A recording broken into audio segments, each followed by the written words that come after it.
En Radio UNAP FM presentamos UNAP al aire, un programa de la Dirección General de Vinculación con el Medio y Relaciones Internacionales.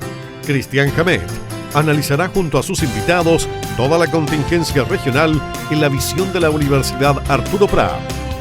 UNAP al aire. Bien, muy buenas tardes a todas y a todos. Estamos en otro día más de UNAP al aire, una iniciativa de la Dirección de Vinculación con el Medio que ya va a cumplir 3 años de transmisiones.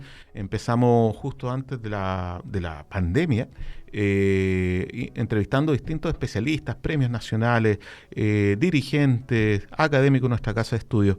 Y hoy día estamos innovando porque ya nos venimos de forma presencial acá al estudio de la Radio UNAP y sobre un tema que yo creo que vale la pena hoy día discutir a propósito de los 3 años que se cumplen hoy del estallido del 18 de octubre del 2019. Y para eso tenemos a dos colegas, un exalumno de nuestra casa de estudios, Sebastián Vergara, quien es profesor de lengua castellana de nuestra casa de estudios y que actualmente es concejal por la Municipalidad de Iquique, y también me acompaña el biólogo marino, ex director de investigación de nuestra universidad, el señor Guillermo Guzmán. Muy buenas tardes, muchas gracias por estar acá en UNAP al aire. Buenas tardes, gracias a ti por la invitación. Bien, entremos en materia. Es todo un temazo conversar sobre esto, considerando que en 3 años, un amigo decía, ¿cómo es posible que en 3 años pasen tantas cosas? Pueden haber 3 años, 5 años donde no pasaba nada, y pareciera que la historia en un momento se acelera y empiezan a suceder una serie de eventos como los que tuvimos nosotros, ¿no es cierto? El 18 de octubre, después la pandemia, plebiscito, etcétera. Si pudiéramos hacer como un análisis, más que apelar a su idea de experto, ¿no? Sino también como ciudadano o como académico o mundo profesional vinculado con lo que pasa a nivel de ciudadanía. Si uno ve entre el 18 de octubre y la actualidad, ¿qué es lo que en realidad se expresó el 18 de octubre? Para algunos era como una ciudadanía emancipada, que ya había superado toda esta herencia neoliberal y que ahora buscaba un nuevo proyecto de país, o lo que dice Carlos Peña, ¿no? Una juventud anómica que ya no tiene moral y que es capaz de destruir todo. ¿Qué es lo que había y qué pasó después, ¿no es cierto? Que es a partir de todo lo que sucedió en estos 3 años. No sé, Sebastián, si comenzamos con los más jóvenes. En orden de edad. No, mira, yo creo que uno de los primeros factores de análisis es que para hablar del 18 de octubre del 19, yo creo que también tenemos que remontarnos mucho más atrás y haciendo juego con varias generaciones. Me podría remontar directamente a tu tiempo, Cristian, cuando estuviste igual ahí de dirigente en las federaciones. Y remontémonos al anti-APEC. Una de las primeras manifestaciones que hubo en Chile que tiene un atisbo bien particular que se ligaba mucho con las manifestaciones a fines de los 90, que tienen que ver con una ciudadanía que empieza a surgir una suerte de polo que se va alejando como de lo que después posteriormente se definiría como el duopolio. Son manifestaciones que van mostrando un malestar con el modelo neoliberal, que van haciendo algunas denuncias, y que esto no es menor porque eso es una bola ascendente que después la misma gente que estuvo en el anti-APEC solidarizó cuando vino otra camada con el movimiento pingüino. La misma gente que vino del movimiento pingüino y del anti-APEC después solidariza en el 2011 con la lucha con la gratuidad. Y así posteriormente recordemos que el 2014 también estallan muchos conflictos sociales en materia medioambiental, en materia de soberanía de algunas ciudades, la lucha contra las termoeléctricas, donde ahí Antofagasta fue una ciudad, ¿cuánto se llama esto? Tocopilla fue una ciudad fundamental. También surgen posteriormente las luchas sindicales, de una suerte de nuevo tipo de sindicalismo, con movimientos que vienen como fuera de los ejes ANEF-CUT, donde está el movimiento portuario, surge también la lucha de la coordinadora NOMA-FP. hay un creciente malestar social que se ve reflejado en estas movilizaciones, y que de una u otra forma esos son el caldo de cultivos con el cual después ocurre el 18 de octubre. Eso es importante porque es bueno tener como la espalda para detrás para después salir a decir algunas cosas. Yo creo que todavía no acabamos de estudiar cuál es el sujeto que se manifestó en las calles, pero sí podemos dilucidar algunas acciones de este. Por ejemplo, el malestar expresado el 18 de octubre es algo que hasta el día de hoy, dentro de los nuevos polos que hay en el poder, no veo a alguien que haya tenido la capacidad de poder interpretarlos correctamente. No lo logró interpretar la convención, que eso es algo de lo que quizás después podemos destinar muchas más horas de debate, y tampoco lo logra interpretar de todo el gobierno de turno. Mucho menos creo que lo va a ser capaz de interpretar la oposición. Entonces ahí hay un polo abierto de conflicto que de una u otra forma va a seguir marcando el devenir de Chile, me atrevería a decir que en la próxima década.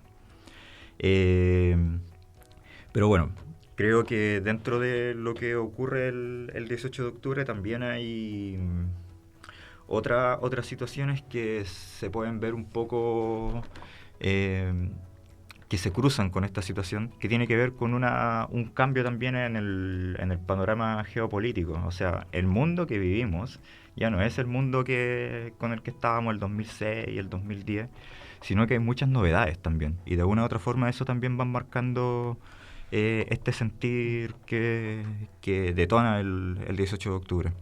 A mí me gusta el término estallido social. Creo que en algún momento, a mí siempre me gusta validar como todos los debates. Y siempre me ha interesado mucho este debate conceptual, bueno, también por mi deformación profesional, entre revuelta popular o estallido social.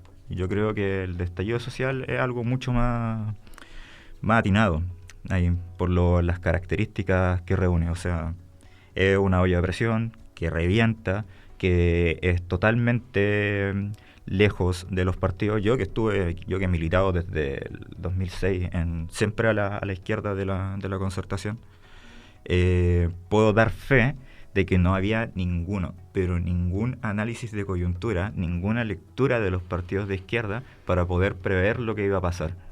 Eso fue una falta de lectura brutal del mundo político de la izquierda. Creo que me atrevería a decir que nuestro amigo Gabriel Salazar fue uno de los pocos intelectuales que alguna vez dijo: estamos en una coyuntura prerevolucionaria a raíz de lo ocurrido en el 2012. Muchas gracias, Sebastián. Solamente aclarar que si ven a 3 hombres acá, fue porque habíamos invitado a una colega, lamentablemente nos informó que dependía que le cambiaban una hora de clase, entonces no sucedió, pero siempre vamos a cuidar por la paridad, por la participación de las distintas visiones. Guillermo, justamente esta idea del estallido, de que esta olla de presión, es buena la metáfora, por lo menos, porque yo no sé quién puede controlar cuando una olla de presión estalla. O sea, algo de alguna manera aparece, es un malestar, es una frustración. Algunos han dicho que no necesariamente eso se trata de que detrás de ese malestar haya un proyecto político, haya una ideología, haya había más bien consignas, ¿no? Dignidad, que no son 30 pesos en 30 años. Correcto. ¿Te hace sentido esto de que era más bien un malestar que aparece, pero que fue muy difícil también después procesarlo, ¿no? Claro, si nos remontamos a los últimos 30 años, nos fuimos acostumbrando al esperarse un poco, a todo en la medida de lo posible, que esto es lo mejor para el que tiene Chile, que apretemos el cinturón, con Frey y en fin, y que ya vamos a salir de este problema, porque vivimos una crisis constante. O sea, económicamente yo no sé cómo un país se puede sostener con una crisis que lleva 30 años, ¿no? O sea, nos dijeron democracia en la medida de lo posible, nos dijeron nos vamos a tener que ajustar el cinturón, después nos traspasan las deudas de las empresas, en fin. Y y como habíamos recuperado la democracia, entonces obviamente estábamos en muy buena, con un muy buen ánimo, ¿ya? Y creo que en esa oportunidad tampoco hubieron sectores que se nos reflejaron en lo que ocurrió después de la vuelta a la democracia. Y nace esta nueva juventud que ya no le tiene que rendir pleitesía ni deber favor a nadie, ¿ya? Sino que era un mundo nuevo para ellos, y sencillamente las cosas que nosotros dejamos pasar, que dejamos de ver, que miramos para el otro lado, estaban ahí, ¿ya? Y entonces fue esta juventud la que se levanta, que explota, que dice no más. Y cuando esto ocurrió, recuerdo que me llamó mucho la atención el hecho de que haya explotado, que Chile se haya sacudido de esa forma tan espectacular, si quieres, porque fue bastante increíble lo que ocurrió, porque no había traza antes de qué estaba pasando. Tú hiciste un muy buen análisis respecto de una acumulación de cosas, pero eran pequeñas burbujas que fueron saliendo en el camino y que prontamente fueron opacadas por el sistema. El sistema está muy bien hecho como para impedir la información. Entonces, nos encontramos con este estallido y, como tú dices también, no había análisis. Esto no lo vio venir nadie. Y la lectura que se hizo tempranamente por el gobierno de turno fue pésima. Sencillamente fue una de las peores formas de enfrentar una crisis. Y otra de las cosas que también me llamó la atención es que desde un principio se trató de transformar este movimiento, por la misma gente que se había levantado, en un asunto apolítico. No querían ver banderas, ¿ya? Y cuando aparecían banderas eran sacadas de las manifestaciones. Y eso yo dije en su tiempo, decía, bueno, cuidado con eso, porque un movimiento de esas características, sin un liderazgo, va a terminar en cualquier cosa, ¿no? Porque tiene que haber una idea, tiene que haber algo que perseguir, si quieres tú, una utopía, no sé, algo que los lleve, que los mueve a todos para poder caminar hacia allá. Claro, era casi una revolución, solo que no había un proyecto, era el reclamo, era el hastío, ¿ya? De personas que no están dispuestas a soportar todo lo que nosotros soportamos. Y bueno, alegremente todos nos sumamos, ¿no? a esta idea, focalizándonos en que el núcleo de la desigualdad, del gran problema que tiene nuestro país, era una constitución que fue hecha en dictadura, ¿ya? Y a pesar de los parches que se le haya hecho, permanece intacta hasta el día de hoy.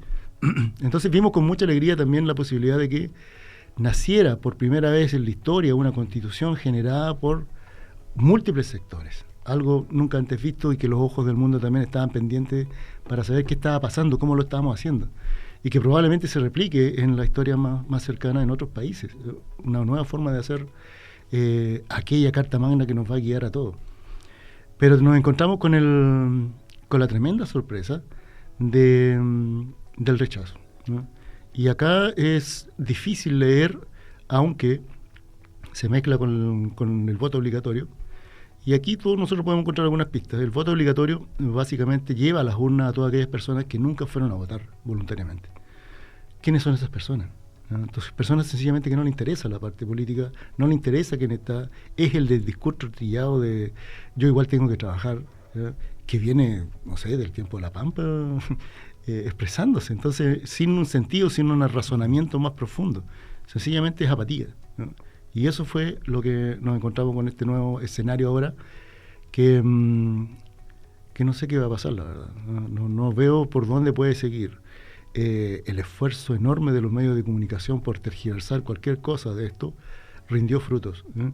Y sigue muy dentro de lo que está pensando la gente. Entonces, hacía mucho tiempo que no veía televisión, y ver 2 horas de televisión o 1 hora de un noticiario, ¿ya?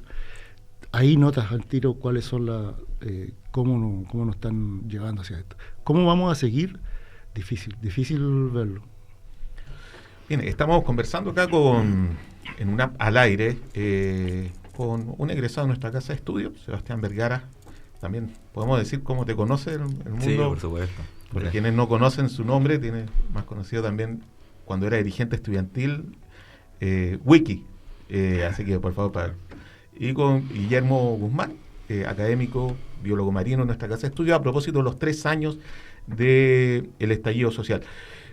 Sebastián, tú hiciste un análisis interesante respecto a que el estallido no se entiende, sino también se recurre a lo que fue madurando a nivel de movimientos sociales, y ahí coloca el protagonismo del movimiento estudiantil desde el 2006, incluso antes, etcétera. El 2006, la Revolución Pingüina, el 2011 por el tema de la gratuidad universitaria. Ahí algunos entendemos eso, que se va formando como un nuevo, que después deriva, ¿no es cierto?, en partidos políticos, en un frente amplio, una suerte de nuevo bloque histórico, ¿no es cierto?, que logra conformar lograr una buena sintonía con demanda de los movimientos sociales, no solamente el movimiento estudiantil, sino temas del feminismo, socioambiental, etcétera. O sea, se va conformando un bloque importante en la historia, y que, bueno, el 2021 termina ganando la presidencia, además de ganar la mayoría de las gobernaciones regionales. Pero, ¿qué pasa abajo de eso? O sea, a nivel de ciudadanía, a nivel de electorado, pareciera ser que no es lo mismo que, en otras palabras, un movimiento social no logra tampoco ser un representante genuino de la ciudadanía. Y con esto termino, disculpa la pregunta.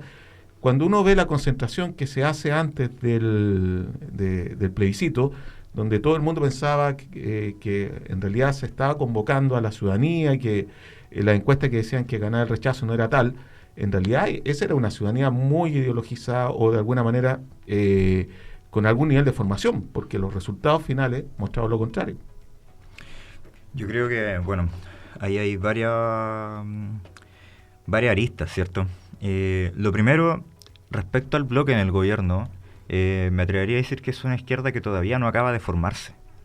Es una izquierda que todavía tiene muchas definiciones pendientes, tiene muchos debates a la interna, y que de una u otra forma, con este florecimiento de las fake news, hay una imagen que, en cierto modo, desde el objetivo hasta conviene que la tengan, porque nubla el análisis más frío y más correcto de lo que realmente pasa en el bloque del gobierno, que es cuando dicen es que son los mismos que habían gobernado. La verdad es que no.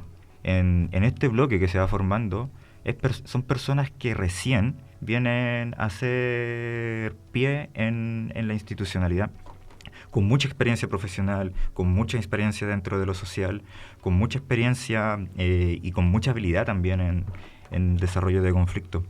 Por ejemplo, Mondaca es un compañero que viene desde el mundo medioambiental y asume la gobernación de Valparaíso. Un caso similar, Charp, los diferentes municipios que van surgiendo. Entonces, ahí también hay un proceso que es importante, que de una u otra forma tiene que llegar a madurar, que esta nueva izquierda tiene experiencia con un pie en la calle, pero respecto a la institucionalidad, en un contexto donde, y acá el colega lo señala muy bien, donde la Constitución, por más maquillajes que se le ha hecho, sigue estando intacta la visión que planteó originalmente Jaime Guzmán, y que por ende no hereda también un Estado profundamente neoliberal, independiente del gobierno de turno, genera muchos choques también con estos nuevos proyectos que hay en la institucionalidad. Entonces, así como este bloque se demoró en hacer como una bola ascendente en el mundo social, dentro de la institucionalidad también va a tomar su tiempo. Y eso va de una u otra forma a generar un nuevo proyecto ascendente, que por eso yo siempre lo he señalado de esta forma, que cuando se hablaba de lo constituyente, para mí era el proceso constituyente. Yo dudaba mucho de que esto fuera a acabar en el plebiscito de salida, porque al mismo tiempo daba así por certezas de que tampoco comenzó con el plebiscito de entrada. Acá tenemos un proceso de largo aliento, y la clave para ese proceso resulta en cómo nosotros somos capaces de que este nuevo bloque que se va formando, que es una izquierda que parte de esa izquierda se tiró al gobierno, otro tiene ahí ciertas desconfianzas con Gabriel, eso yo creo que también tiene que estar en el análisis, pero cómo esa nueva izquierda es capaz de interpretar este sujeto social que sale en el estallido y cómo esta nueva izquierda también enfrenta el nuevo escenario político mundial donde el tema de la guerra está provocando una crisis económica que va en aumento. El tema de la seguridad está copando la agenda de muchos gobiernos, incluido el nuestro. ¿Cómo es capaz de resolver cada uno de estos conflictos? Yo creo que va a ser lo que genera el devenir de los próximos años. También creo que el proyecto que de una u otra forma se representa en este nuevo gobierno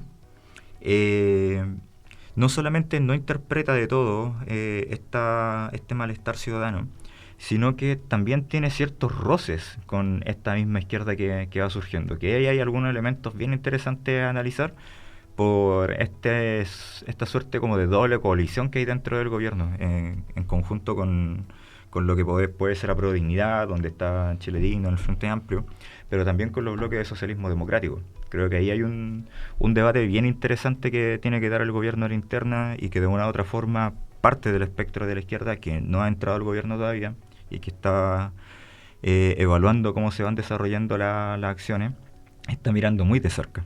Y eso también yo creo que va a ser importante. Gracias, Sebastián. A propósito de lo que señalabas, Guillermo, de que no sabemos, después de lo que pasó el 4 de septiembre, ¿no? Con el plebiscito, el resultado, no sabemos qué va a pasar. O sea, no tenemos una brújula, un mapa que diga, porque se venía de alguna manera consolidando un nuevo ciclo progresista, se había logrado una importante representación a nivel de gobernadores regionales, se había logrado una mayoría progresista en la convención, se había logrado una presidencia y aparece este resultado con más del 60% de rechazo. Esto significa de alguna manera, más allá del voluntarismo que uno quisiera que fueran de otra forma las cosas, ¿no? Una suerte de, como, bueno, aprovechando que viene del mundo marino, una suerte de misil bajo la línea de flotación de estos proyectos progresistas, porque de verdad que uno no ve que estén ofreciendo un relato, sino que más bien asumir el relato dominante, ¿no? Claro. ¿Cómo lo ves? Sí, mira, es muy tentador hacerse parte o tomar parte de un movimiento que nace solo y decir yo lo represento. Es muy buena esa postura, ¿ya? Pero, de nuevo, si no tenemos un norte, ¿ya? Algo que sea más o menos claro, cómo vamos a llegar hacia donde queremos llegar, es difícil. Y aún no veo, a pesar de tu análisis, quién va a tomar esas banderas, porque son muchas en realidad, ¿sí? Son muchas aristas que hay que ver. Y tal vez no haya nadie capacitado como para hacer, no tenemos un líder, no tenemos un liderazgo fuerte o una agrupación liderando de forma clara y llevando todo esto hacia un buen puerto. Claro, el desgaste de los partidos políticos, bueno, a todo nivel, llevó también a que la población lo excluyera de este movimiento. También veían ellos parte del problema. O sea, tuvieron 30 años y no hicieron nada. Esa es la gran conclusión. Pero tampoco se veía florecer otra tendencia, ¿ya? El humanismo, que siempre ha estado ahí, quedó ahí, ¿ya? La parte ecologista también, o sea, no fueron capaces de levantar porque sus propuestas tal vez tomaban solo una parte del problema, ¿ya? Y creo que este tipo de movimiento va a seguir porque sencillamente hay una desconformidad muy grande. Ahora, ¿quién lo va a liderar eso? ¿Cómo se va a liderar? Se necesita repensar tal vez desde una perspectiva más, intelectual, de tratar de generar una nueva utopía, no sé, una cosa así, para poder canalizar todo esto. Pero es difícil porque también en este 60% está aquella población que no le interesa, ¿no? Si descontamos, por ejemplo, los nuevos votos, en realidad es una parte importante de la población. Es casi el 50% de la población que no se manifestó en ninguna de las elecciones desde que se tuvo el voto voluntario, ¿ya? Sacábamos aplausos cuando decíamos, fuimos a las urnas para y tremendo histórico participación ciudadana, pero tal vez ahí miramos para otro lado y no quisimos meternos en ese mundito del no participa, ¿ya? Y ese se manifestó. Lo llevaron obligado a las urnas y bueno, era insondeable. No sabemos qué es lo que hay, ¿ya? Cuáles son sus inquietudes. A lo mejor están bien así, no lo sé. Pero necesitamos seguir avanzando en propuestas, en ideas que aglutinen, ¿ya? Y que sean representativos del sentir de la gente. Si hay un nuevo florecimiento de una nueva izquierda o no sé, ni izquierda, ni derecha, ni centro, pongámosle otro nombre, no sé, hacia arriba, que sea algo que represente a todos los chilenos, tal vez sería una buena opción, pero ya el esquema conocido va a ser difícil que logre captar esa inquietud. Interesante, Guillermo. Mira, a propósito de eso, dice, ¿quiénes toman las banderas? Considerando que incluso uno de los debates en la convención era sobre el tema de la bandera nacional, ¿no? Que le hace sentido, ojo, le hace sentido, y lo vimos reflejado, ¿no? No te metas con estos símbolos que no hacen sentido a todos y a todas. Entonces, ahí, ¿qué pasó? A propósito también de esta idea de que intelectualmente no estábamos percibiendo ahora, desde el otro lado, cuál es el Chile real, que tiene una tradición nacional importante, que no era llegar, aun cuando finalmente no había ningún tipo de norma que iba a eliminar la bandera nacional, pero solamente la sospecha ya levantaba alarma. ¿Qué pasó ahí? ¿Qué lectura no se hizo respecto a ese componente, yo creo, nacional popular importante, que está en disponibilidad? Es un malestar que no se ha solucionado, pero puede tener una solución hacia un proyecto de corte fascista o de corte más bien progresista. Entonces, el tema de las banderas. Mira, no tres comparaciones, pero algunas comparaciones. Creo que uno de los grandes defectos que ha tenido no solamente la nueva izquierda, sino que el grueso de la izquierda chilena, es que ha relegado el tema de seguridad, el tema de defensa, específicamente el componente militar, y el tema de la religiosidad, salvo algunos casos muy particulares de algunos personajes emblemáticos, especialmente en dictadura, pero ha relegado esas tres áreas en el último, me atrevería a decir que en los últimos 20 años, y puede que un poco más, dice llanamente a las lógicas reaccionarias, que no es el caso de Lula en Brasil. Lula en el último tiempo, he estado siguiendo muy de cerca las campañas que hay, ha sido un componente bien interesante que ha tomado. Acá en Chile, creo que el haber relegado estas tres áreas es igual un componente bien complejo. Por otra parte, dentro del... ¿Por qué lo digo? Porque lo que sucede con este sujeto social que de una u otra forma se ve afectado por la bandera a raíz de que siente atacada su identidad nacional popular, que creo que es un concepto bien preciso. Creo que también hay que ligar ese suceso a lo que ocurre después del 4 de septiembre, que es una imagen que, a mi parecer, yo la puedo entender, pero salí inmediatamente a hacer la crítica pertinente a los diferentes compañeros y compañeras, porque también hubo un roteo a algunos componentes o algunas personas del rechazo, a raíz de, no sé, de que eran tontos, empezaron a hacer ciertas burlas, Pacho pobre, dejando muchos tipos también clasistas, y creo que ahí hay un tema que es bien interesante, que el bloque en el poder lo supo leer mejor que nosotros, con esta lógica de que tuvieron la capacidad de mentir más rápido de lo que tuvimos la capacidad de desmentir. Creo que la gente, en un contexto de neoliberalismo extremo, donde le han quitado todo, una de las pocas cosas que le queda es su identidad. Y creo que particularmente una de las sensaciones, porque no son necesariamente hechos concretos, ahí a raíz de lo que ocurrió, pero sí hubieron algunas sensaciones de que le estaban quitando eso, ese poco que tenían, que era esta identidad con la patria, con lo nacional, con lo popular. Eso lo sintieron amenazado.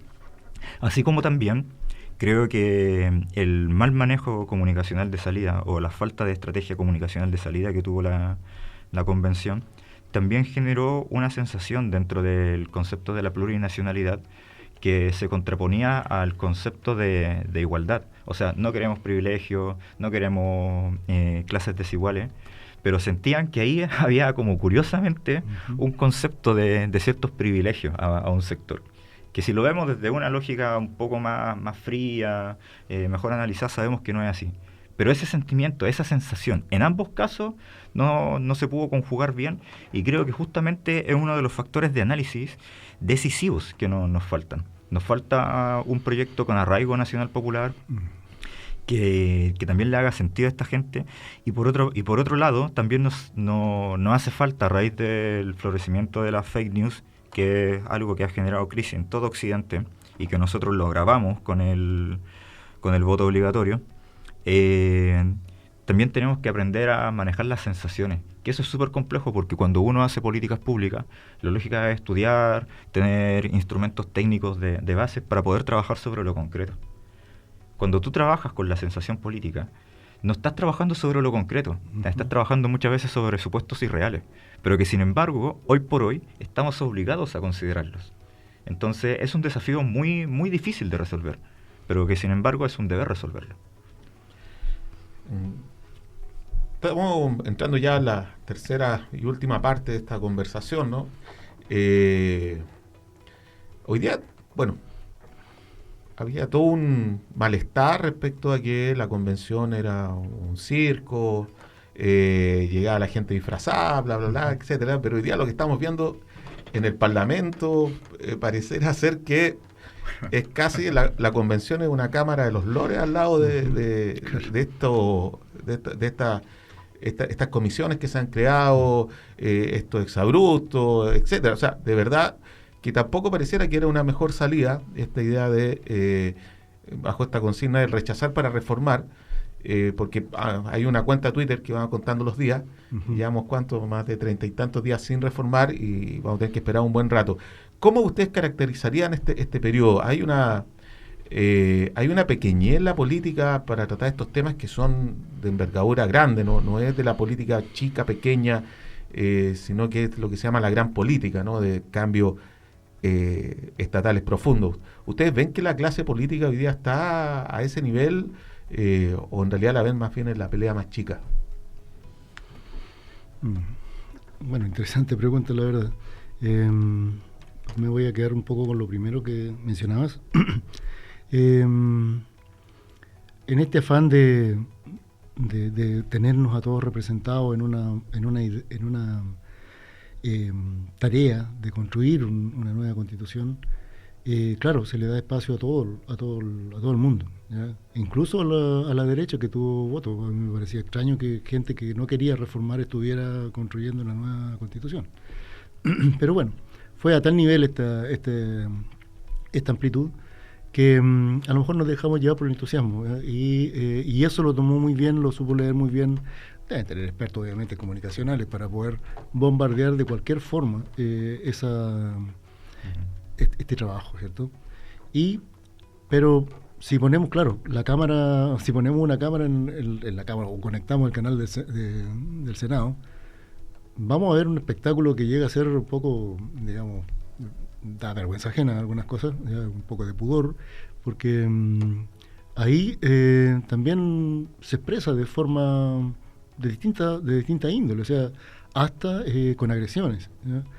Entonces, pero eso no lo ve la gente, ¿ya?